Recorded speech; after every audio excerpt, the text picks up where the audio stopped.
guys, it's John here with Bang for the Buck, and today I'm going to be doing an overview and gaming test review of the Lenovo M8 FHD. This tablet is an 8-inch tablet from Lenovo and it costs anywhere from $120 to $150.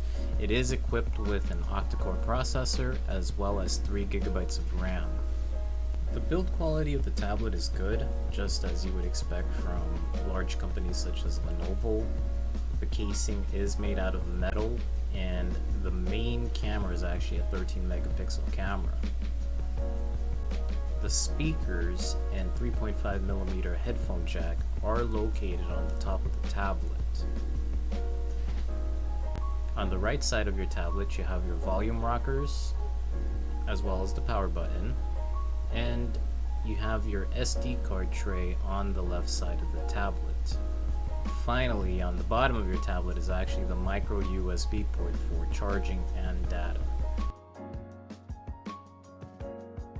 With regards to the operating system, this particular tablet does run on Android 9. However, it does come with some bloatware such as this kids mode, which cannot be uninstalled or disabled. Surfing the internet on this tablet is pretty good, with an occasional hiccup when it comes to loading the page contents.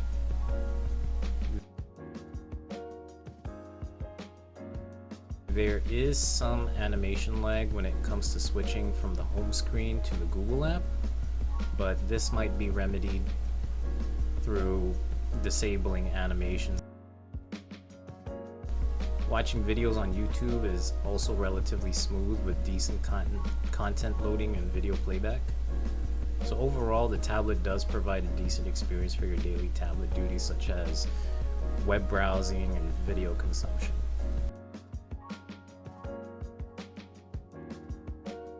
So the first game that I tested with this tablet is Mobile Legends Bang Bang. Overall, the tablet was able to play this game with little to no lag on the lowest settings. The touchscreen was responsive, and I noticed little to no lag when changing directions or using skills. Since this tablet was able to handle Mobile Legends with flying colors, I'm pretty sure it'd be able to handle other MOBAs just fine, such as AOV.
So the second game that we tested was Call of Duty Mobile. If you guys saw my previous video on the Walmart on 8-inch tablet Pro, this game is actually pretty intensive for tablets with cheap hardware. However, just like the Mobile Legends Bang Bang, The tablet was able to play this game with little to no lag on the lowest settings. The touchscreen was responsive to input, unlike the Walmart tablet I tested before. I also didn't experience any stuttering with any of the animations, so overall this tablet's able to handle this just fine.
And finally, the last game that I tested the tablet with is PUBG.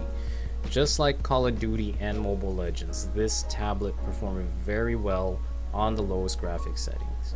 I didn't notice any lagging with the touch screen like I did with the other tablets that I tested.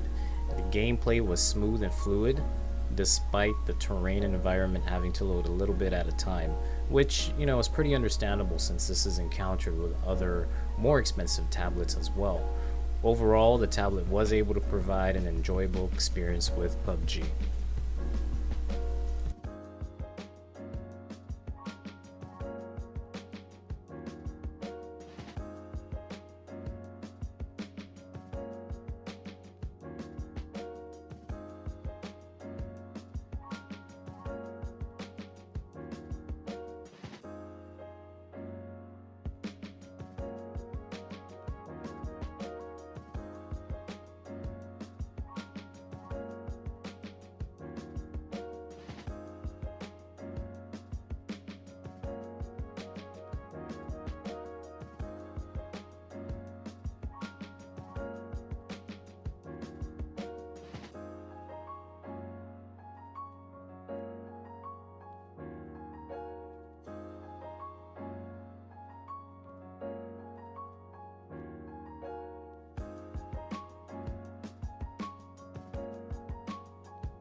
So, despite the tablet having bloatware and some lag with the system animations, I have to admit that the tablet is a good buy at its usual price of around $140.